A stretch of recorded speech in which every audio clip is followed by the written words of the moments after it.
ನಮಸ್ಕಾರ ಸ್ನೇಹಿತರೆ, ಎಸ್ಐಆರ್ ಬಗ್ಗೆ ಈಗಾಗಲೇ ಅನೇಕ ವಿಡಿಯೋಗಳನ್ನು ನಾವು ಮಾಡಿದ್ದೇವೆ. ಸೀರಿಯಲ್ ಕಿಲ್ಲರ್ ಎಸ್ಐಆರ್ ಎನ್ನುವ ವಿಡಿಯೋದಲ್ಲಿ ನಾವು ಇಡೀ ಎಸ್ಐಆರ್ನ ಕೆಲಸದ ಒತ್ತಡವನ್ನ ತಾಳಲಾರದೆ ಸಾವಿಗೆ ಶರಣಾಗ್ತಾ ಇರುವ BLOಗಳ ಬಗ್ಗೆ ಮಾತನಾಡಿದ್ದೇವೆ. ಉತ್ತರ ಪ್ರದೇಶವೊಂದರಲ್ಲೇ ಕಳೆದ 12 ದಿನಗಳಲ್ಲಿ 10 ಜನ BLOಗಳು ದುರಂತವಾಗಿ ಪ್ರಾಣವನ್ನ ಕಳ್ಕೊಂಡಿದ್ದಾರೆ. ಇನ್ನು ಬಿಹಾರ ಎಲೆಕ್ಷನ್ ನಲ್ಲಿ ಎಸ್ಐಆರ್ ಹೇಗೆ ಬಿಜೆಪಿಯ ಗೆಲುವಿಗೆ ಕೆಲಸ ಮಾಡಿದೆ ಎನ್ನುವುದರ ಬಗ್ಗೆ ಕೂಡ ಬಿಹಾರ ಚುನಾವಣೆಯೇ ಒಂದು ಹಗರಣ ಎನ್ನುವ ವಿಡಿಯೋವನ್ನ ನಾವು ಮಾಡಿದ್ವಿ.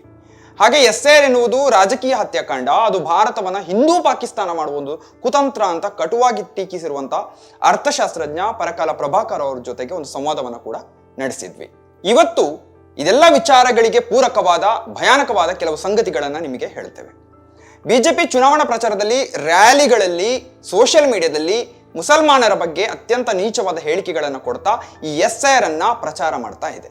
ದೆಹಲಿಯ ಬಿಜೆಪಿಯ ಸೋಷಿಯಲ್ ಮೀಡಿಯಾ ಪೋಸ್ಟ್ ಅನ್ನ ನೀವು ನೋಡಿದ್ರೆ ಎಸ್ಐಆರ್ ನಿಜವಾಗಿಯೂ ಯಾಕೆ ತಂದಿದ್ದಾರೆ ಎನ್ನುವುದು ನಿಮಗೆ ಗೊತ್ತಾಗ್ತದೆ. ಎಸ್ಐಆರ್ ಎನ್ನುವುದು ನಕಲಿ ಮತದಾರರ ಪಟ್ಟಿಯಿಂದ ಡಿಲೀಟ್ ಮಾಡುವ ಚುನಾವಣಾ ಆಯೋಗದ ಪ್ರಕ್ರಿಯೆ ಅಂತ ಬಿಜೆಪಿ ಮತ್ತೆ ಅದರ ಜೊತೆಗೆ ತುಂಬಾ ಕ್ಲೋಸ್ ಆಗಿ ಫ್ರೆಂಡ್ಶಿಪ್ ಅನ್ನು ಇಟ್ಕೊಂಡಿರುವಂತಹ ಚುನಾವಣಾ ಆಯೋಗ ಹೇಳ್ತಾ ಇದೆ. ಆದ್ರೆ ದೆಹಲಿಯ ಸೋಷಿಯಲ್ ಮೀಡಿಯಾ ಪೋಸ್ಟ್ಗಳು ಇದರ ಹಿಂದಿನ ನಿಜವಾದ ಉದ್ದೇಶವನ್ನ ನಮಗೆ ತೋರಿಸ್ತದೆ. ದೆಹಲಿ ಬಿಜೆಪಿ ಏನ್ ಹೇಳುತ್ತದೆ ಎನ್ನುವುದನ್ನ ನೋಡುವ. ನಾನು ಚರಣ್ ಬರ್ನಾಡ್. ನೀವಿನ್ನು ಪೀಪಲ್ ಟಿವಿಯ ಯೂಟ್ಯೂಬ್ ಚಾನೆಲ್ಗೆ ಸಬ್ಸ್ಕ್ರೈಬ್ ಆಗದೇ ಇದ್ದಲ್ಲಿ ಈಗಲೇ ಸಬ್ಸ್ಕ್ರೈಬ್ ಆಗಿ, ಹಾಗೆ ಬೆಲೈಕನ್ ಒತ್ತೋದಕ್ಕೆ ಮರಿಬೇಡಿ. ನಮ್ಮ ಫೇಸ್ಬುಕ್, ಟ್ವಿಟರ್, ಇನ್ಸ್ಟಾಗ್ರಾಮ್ ಪೇಜ್ಗಳನ್ನು ಫಾಲೋ ಮಾಡೋದಕ್ಕೆ ಮರಿಬೇಡಿ.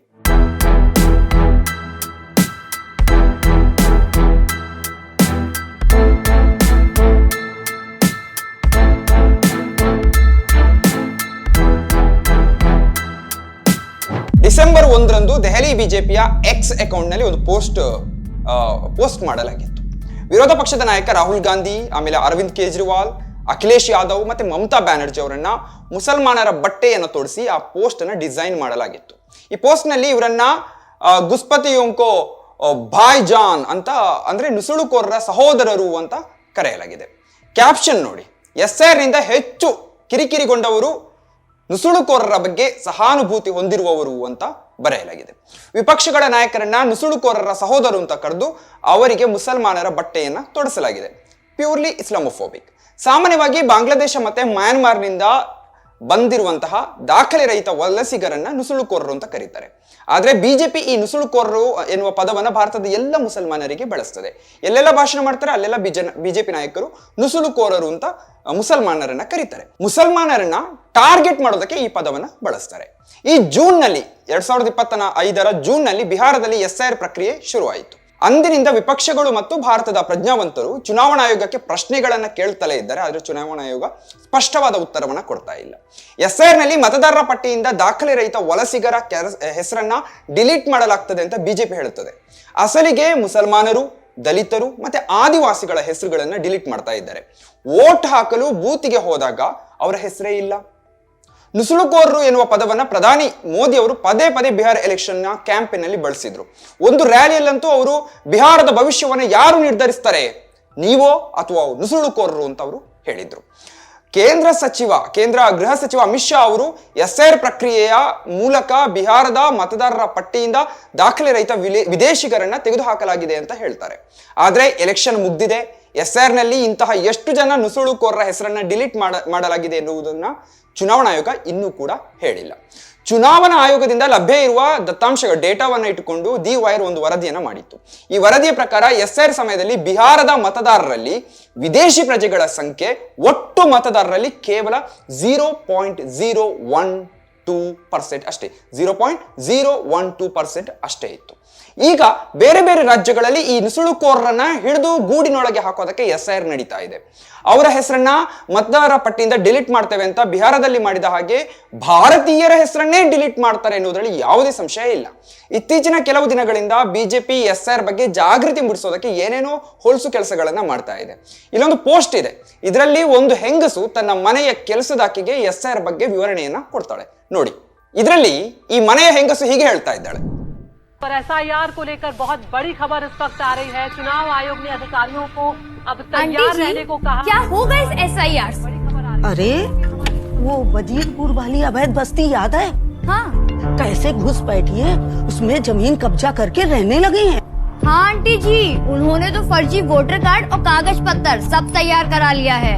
अब तो धीरे धीरे आसपास के इलाकों में सफाई करने का, चौकीदारी करने का काम करने लगे हैं, और वो भी कम पैसों में। इसके चलते ही मेरी बस्ती में भी कितने लोगों का काम धंधा छूट गया है। बहुत गंदगी फैला दी है इन सब ने। इन घुसपैठियों को हटाने के लिए ही तो आया है ये SIR। समझ गई। जैसे घर के जाले हटाने के लिए ये जरूरी है, वैसे ही सोसाइटी को साफ रखने के लिए ये SIR जरूरी है। बचाने को असली वोटर का अधिकार, जरूरी है SIR। ವಾಜಿರ್ಪುರ್ನಲ್ಲಿರುವ ಅಕ್ರಮ ಕಾಲೋನಿ ನಿನಗೆ ಗೊತ್ತಾ? ನುಸುಳುಕೋರರು ಆ ಭೂಮಿಯನ್ನ ವಶಪಡಿಸಿಕೊಂಡು ಅಲ್ಲಿ ವಾಸ ಮಾಡ್ತಾ ಇದ್ದಾರೆ. ಅವರಲ್ಲಿ ನಕಲಿ ಮತದಾರರ ಕಾರ್ಡುಗಳಿದೆ, ಆಮೇಲೆ ಇತರ ದಾಖಲೆಗಳಿದ್ದಾವೆ, ನಕಲಿ ದಾಖಲೆಗಳಿದ್ದಾವೆ. ಈಗ ಅವರು ಅಕ್ಕಪಕ್ಕದ ಪ್ರದೇಶಗಳಲ್ಲಿ ಸ್ಯಾನಿಟರಿ ವರ್ಕರ್ಸ್ ಅಂದ್ರೆ ಸ್ವಚ್ಛತಾ ವರ್ಕರ್ಗಳಾಗಿ ಮತ್ತೆ ಸೆಕ್ಯೂರಿಟಿ ಕೆಲಸಗಳನ್ನ ಮಾಡೋದಕ್ಕೆ ಶುರು ಮಾಡಿದ್ದಾರೆ. ಅದು ಕೂಡ ಕಡಿಮೆ ಸಂಬಳಕ್ಕೆ ಅವರು ಕೆಲಸ ಮಾಡ್ತಾ ಇದ್ದಾರೆ. ಇದರ ಪರಿಣಾಮವಾಗಿ ಕಾನೂನುಬದ್ಧವಾಗಿ ಬದುಕ್ತಾ ಇರುವಂತಹ ಭಾರತೀಯ ನಾಗರಿಕರು ತಮ್ಮ ಉದ್ಯೋಗವನ್ನ ಕಳ್ಕೊಳ್ತಾ ಇದ್ದಾರೆ. ಈ ನುಸುಳುಕೋರರು ಬಹಳಷ್ಟು ಅವ್ಯವಸ್ಥೆಯನ್ನ ಸೃಷ್ಟಿಸಿದ್ದಾರೆ. ಈ ಮನುಷ್ಯರನ್ನೇ ತೆಗೆದು ಹಾಕೋದಕ್ಕೆ SIR ಅನ್ನ ತಂದಿರೋದು ಅಂತ ಈ ವಿಡಿಯೋದಲ್ಲಿ ಆ ಮನೆಯಾಕಿ ಕೆಲಸದವಳಿಗೆ ಹೇಳ್ತಾ ಇದ್ದಾಳೆ.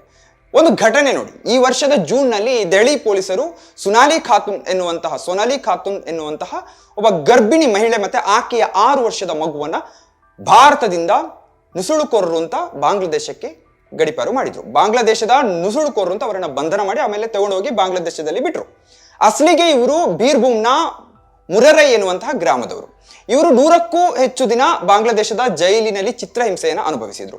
ಕೊನೆಗೆ ಸುಪ್ರೀಂ ಕೋರ್ಟ್ ಮಧ್ಯಪ್ರವೇಶವನ್ನ ಮಾಡಿ ಡಿಸೆಂಬರ್ 5, 2025 ವಾಪಸ್ ಭಾರತಕ್ಕೆ ಕರ್ಕೊಂಡು ಬಂದ್ರು. ಇದು ಯಾಕೆ ಹೀಗಾಗ್ತದೆ? ಭಾರತೀಯರನ್ನೇ ಯಾಕೆ ಈ ರೀತಿ ಗಡಿಪಾರು ಮಾಡ್ತಾ ಇದ್ದಾರೆ? ಇದು ಕೇವಲ ಮುಸಲ್ಮಾನರ ಸಮಸ್ಯೆ ಅಲ್ಲ. ಆದಿವಾಸಿಗಳು, ದಲಿತರು ಕೂಡ SIR ನಿಂದ ಸಮಸ್ಯೆಗೆ ಒಳಗಾಗ್ತಾ ಇದ್ದಾರೆ. ಇದರ ಬಗ್ಗೆ ಪೀಪಲ್ಸ್ ಆರ್ಕೈವ್ ಆಫ್ ರೂರಲ್ ಇಂಡಿಯಾದಲ್ಲಿ ಒಂದು ವರದಿ ಇದೆ, ಬಿಹಾರದಿಂದ ಮಾಡಲಾಗಿರುವಂತಹ ವರದಿ ಅದು. ಇದರಲ್ಲಿ ಫೂಲ್ಮನಿ ದೇವಿ ಎನ್ನುವವರು ಸೇರಿದಂತೆ ಅನೇಕ ಸಂತಾಲಿ ಆದಿವಾಸಿಗಳ ಹೆಸರುಗಳನ್ನ SIR ನಲ್ಲಿ ವೋಟರ್ ಲಿಸ್ಟ್ ನಿಂದ ಡಿಲೀಟ್ ಮಾಡಿದ್ದಾರೆ. ನಾನು ಪ್ರತಿ ಚುನಾವಣೆಯಲ್ಲಿ ಕೂಡ ಹೋಗಿ ವೋಟ್ ಹಾಕ್ತೇನೆ, ನನ್ನ ಹೆಸರನ್ನು ಕೂಡ ಹೇಗೆ ತೆಗೆದು ಹಾಕ್ತಾರೆ ಅಂತ ಫೂಲ್ಮನಿ ದೇವಿ ಅವರು ಕೇಳ್ತಾ ಇದ್ದಾರೆ.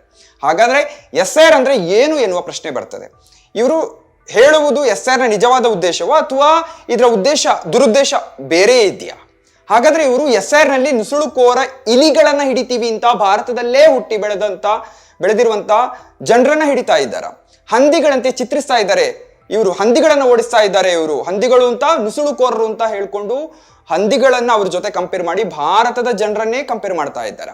ಬಂಗಾಳ ಮತ್ತೆ ಇಡೀ ದೇಶದಲ್ಲಿ SIR ಬಗ್ಗೆ ಯಾರು ಹೆಚ್ಚು ಸಿಟ್ಟಾಗಿದ್ದಾರೆ ನೋಡಿ ಅಂತ ಯಾರನ್ನ ಉದ್ದೇಶಿಸಿ ಹೇಳ್ತಾ ಇದ್ದಾರೆ ಇವರು? ಭಾರತದ ಮುಸಲ್ಮಾನರನ್ನ, ಹಿಂದೂಗಳನ್ನ ಹೇಳ್ತಾ ಇದ್ದಾರಾ? ಮತ್ತೊಂದು ಇನ್ಸ್ಟಾಗ್ರಾಮ್ ರೀಲ್ಸ್ ಇದೆ, ದೆಹಲಿ ಬಿಜೆಪಿ ಪೋಸ್ಟ್ ಮಾಡಿರೋದು. ಪಶ್ಚಿಮ ಬಂಗಾಳದ ಮುಖ್ಯಮಂತ್ರಿ ಮಮತಾ ಬ್ಯಾನರ್ಜಿ ಅವನ್ನ ಒಂದು ಕುರ್ಚಿಯ ಮೇಲೆ ಕೂರಿಸಿದ್ದಾರೆ. ಅವರ ಕುರ್ಚಿಯ 4 ಕಾಲುಗಳಲ್ಲಿ 2ರಲ್ಲಿ ನುಸುಳುಕೋರರು ಮತ್ತೆ ರೋಹಿಂಗ್ಯಾ ಅಂತ ಪದಗಳನ್ನ ಬರೆಯಲಾಗಿದೆ. ಆಮೇಲೆ SIR ಎನ್ನುವಂತಹ ಗರ್ಗಸದಿಂದ ಆ ಕುರ್ಚಿಯ 2 ಕಾಲುಗಳನ್ನ ಕತ್ತರಿಸ್ತಾ ಇದ್ದಾರೆ. ಹಾಗಾದ್ರೆ SIR ಎನ್ನುವುದು ಸ್ವಾಯತ್ತ ಸಂಸ್ಥೆಯಾದಂತಹ ಚುನಾವಣಾ ಆಯೋಗದ ಕೆಲಸವೋ ಅಥವಾ ಬಿಜೆಪಿ ಹೇಳಿದಂತೆ ಆಯೋಗ ಮಾಡ್ತಾ ಇದೆಯಾ? ಇಡೀ ಪ್ರಕ್ರಿಯೆಯನ್ನ ರಾಜಕೀಯವಾಗಿ ಚುನಾವಣಾ ಪ್ರಚಾರದಲ್ಲಿ ಬಳಸುವಾಗ ಚುನಾವಣಾ ಆಯೋಗ ಯಾಕೆ ಸುಮ್ಮನೆ ಕಡಲೆಪುರಿ ತಿನ್ಕೊಂಡು ಸುಮ್ಮನೆ ಕೂತಿದೆ? ನುಸುಳುಕೋರರು ಅಂತ ಇವರು ಭಾರತೀಯ ಮುಸಲ್ಮಾನರನ್ನ ಕರಿತಾ ಇದ್ದಾರೆ ಎನ್ನುವುದರಲ್ಲಿ ಸಂಶಯ ಇಲ್ಲ. SIR ನಿಂದ ಭಾರತದ ಹಿಂದೂಗಳಿಗೆ ಕೂಡ ಸಮಸ್ಯೆ ಆಗಿದೆ ಎನ್ನುವುದನ್ನ ಈಗಾಗಲೇ ನಾವು ನೋಡಿದ್ದೇವೆ. ಆದ್ರೆ ಇಸ್ಲಾಮೋಫೋಬಿಕ್ ಹರಡುವ ಮೂಲಕ SIR ನ ಜಾಗೃತಿ ಮೂಡಿಸ್ತೇವೆ ಅಂತ ಹೇಳಿಕೊಂಡು ಮುಸಲ್ಮಾನರನ್ನ ಸೊಳ್ಳೆಗಳಿಗೆ, ಹಂದಿಗಳಿಗೆ ಕಂಪೇರ್ ಮಾಡ್ತಾ ಬಿಜೆಪಿ ಮಾಡ್ತಾ ಇರೋದು ಅಕ್ಷರಶಃ ದ್ವೇಷದ ರಾಜಕಾರಣ. ಅಸ್ಸಾಂ ಸರ್ಕಾರದ ಸಚಿವ ಅಶೋಕ್ ಸಿಂಘಾಲ್ ನ ಒಂದು ಪೋಸ್ಟ್ ಅನ್ನ ನೀವು ನೋಡಿ. ಹೂಕೋಸುಗಳ ಹೊಲದ ಫೋಟೋವನ್ನ ಈತ ಹಾಕೊಂಡಿದ್ದಾನೆ.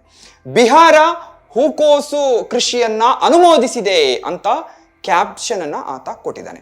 ಈ ಪೋಸ್ಟ್ ನ ಅರ್ಥ ಏನಂದ್ರೆ ಮುಸಲ್ಮಾನರ ನರಮೇಧವನ್ನು ಇವನು ಹೇಳ್ತಾ ಇದ್ದಾನೆ. ಏನಿದು ಅಂದ್ರೆ 1989ರಲ್ಲಿ ಭಾಗಲ್ಪುರ್ ಗಲಭೆಯನ್ನ ಇವರು ಇಲ್ಲಿ ತೋರಿಸ್ತಾ ಇದ್ದಾರೆ. ಇಲ್ಲಿ ಭಾಗಲ್ಪುರ್ನಲ್ಲಿ ಏನಾಯ್ತು ಅಂದ್ರೆ ಇಲ್ಲಿ ಮುಸಲ್ಮಾನರ ನರಮೇಧ ನಡೆದಿತ್ತು. ಇದನ್ನ ಹೂಕೋಸು ಸಮಾಧಿ ಪ್ರಕರಣ ಅಂತ ಕರೀತಾರೆ. ಬ್ರೀಫ್ ಆಗಿ ಹೇಳ್ತಾರೆ. ಲೊಗೇನ್ ಎನ್ನುವ ಗ್ರಾಮದಲ್ಲಿ 116 ಮುಸಲ್ಮಾನರನ್ನ ಸಾಯಿಸಿದ್ರು. ಬಿಹಾರದ ಭಾಗಲ್ಪುರ್ ಜಿಲ್ಲೆಯ ಗೋಲ್ಡಿ ಬ್ಲಾಕ್ ನಲ್ಲಿರುವ ಲೊಗಾನ್ ಎನ್ನುವ ಗ್ರಾಮದಲ್ಲಿ ASI ರಾಮಚಂದರ್ ಸಿಂಗ್ ಎನ್ನುವವನ ನೇತೃತ್ವದಲ್ಲಿ 4,000 ಜನರ ಗುಂಪೊಂದು 116 ಜನ ಮುಸಲ್ಮಾನರನ್ನ ಕೊಂದು ಹಾಕಿತ್ತು. ಅವರ ಶವಗಳನ್ನ ಅದೇ ಗ್ರಾಮದಲ್ಲಿಯೇ ಹೂತು ಹಾಕಿ ಅದರ ಮೇಲೆ ಹೂಕೋಸುಗಳ ಸಸಿಗಳನ್ನ ನೆಟ್ಟು ಯಾರಿಗೂ ಕಾಣದಂತೆ ಅಡಗಿಸಿಡಲಾಗಿತ್ತು. ನರಮೇಧವನ್ನ ಸೆಲೆಬ್ರೇಟ್ ಮಾಡುವಂತೆ ಅಸ್ಸಾಂ ಸರ್ಕಾರದ ಸಚಿವ ಅಶೋಕ್ ಸಿಂಗಲ್ ಈ ಹೂಕೋಸಿನ ಪೋಸ್ಟ್ ಅನ್ನು ಹಾಕಿದ್ದಾನೆ. ಬಹಿರಂಗವಾಗಿಯೇ ನರಮೇಧಕ್ಕೆ ಕರೆ ಕೊಡ್ತಾ ಇದ್ದಾನೆ. ಇಂತಹ ಭಯಾನಕ ಪೋಸ್ಟ್ ಗಳನ್ನ ಎಕ್ಸ್ ನಲ್ಲಿ ನೇರ ಬಿಜೆಪಿಯವರು ಪೋಸ್ಟ್ ಮಾಡ್ತಾ ಇದ್ದಾರೆ. ಆದ್ರೆ ಎಕ್ಸ್ ನ ಕಮ್ಯುನಿಟಿ ಸ್ಟ್ಯಾಂಡರ್ಡ್ ಏನ್ ಹೇಳುತ್ತದೆ? Race, ethnicity, national origin, caste, sexual orientation, gender identity, religious affiliation, age, disabilities or serious disease, ಇವುಗಳ ಆಧಾರದ ಮೇಲೆ ದಾಳಿ ಮಾಡೋದನ್ನ, ಬರೆಯೋದನ್ನ, ಟ್ರೋಲ್ ಮಾಡೋದನ್ನ ಎಕ್ಸ್ ನಿಷೇಧಿಸಿದೆ.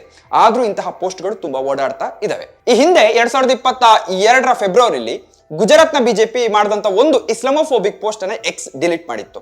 ಹಾಗೆ ಮತ್ತೆ ಅನೇಕ ಪ್ರಶ್ನೆಗಳು ಹಾಗೆ ಉಳಿದಿವೆ. ಎಸ್ಐಆರ್ ಎನ್ನುವುದು ನಿಜವಾಗಿಯೂ ಅಕ್ರಮ ವಲಸಿಗರನ್ನ ಪತ್ತೆ ಮಾಡಿ ಅವರನ್ನ ಮತದಾರರ ಪಟ್ಟಿಯಿಂದ ಡಿಲೀಟ್ ಮಾಡುವ ಒಂದು ಪ್ರಕ್ರಿಯೆಯ, ಅಥವಾ ಬಿಜೆಪಿಗೆ ಓಟ್ ಹಾಕಲ್ಲ, ಯಾರೆಲ್ಲ ಓಟ್ ಹಾಕಲ್ಲ ಅಂತ ಒಂದು ವರ್ಗವನ್ನ, ಒಂದು ಪ್ರದೇಶದ ಜನರನ್ನ, ಒಂದು ಜಾತಿ ಧರ್ಮದ ಜನರನ್ನ, ಅವರ ಹೆಸರನ್ನ ಡಿಲೀಟ್ ಮಾಡಲು ತಂದಿರುವಂತ ಪ್ರಕ್ರಿಯೆಯ? ಅಕ್ರಮ ವಲಸಿಗರನ್ನ ಮಾತ್ರ ಪತ್ತೆ ಮಾಡೋದಕ್ಕೆ ತಂದಿರುವುದು ಅಂತ ಅಂದಾಗಿದ್ರೆ ಹಿಂದೂಗಳ ಹೆಸರು ಯಾಕೆ ಡಿಲೀಟ್ ಮಾಡ್ತಾರೆ? ಆದಿವಾಸಿಗಳ ಹೆಸರನ್ನ ಯಾಕೆ ಡಿಲೀಟ್ ಮಾಡ್ತಾರೆ? ದಲಿತರ ಹೆಸರನ್ನ ಯಾಕೆ ಡಿಲೀಟ್ ಮಾಡ್ತಾ ಇದ್ದಾರೆ? ಇದು ನಮ್ಮ ಪ್ರಶ್ನೆ.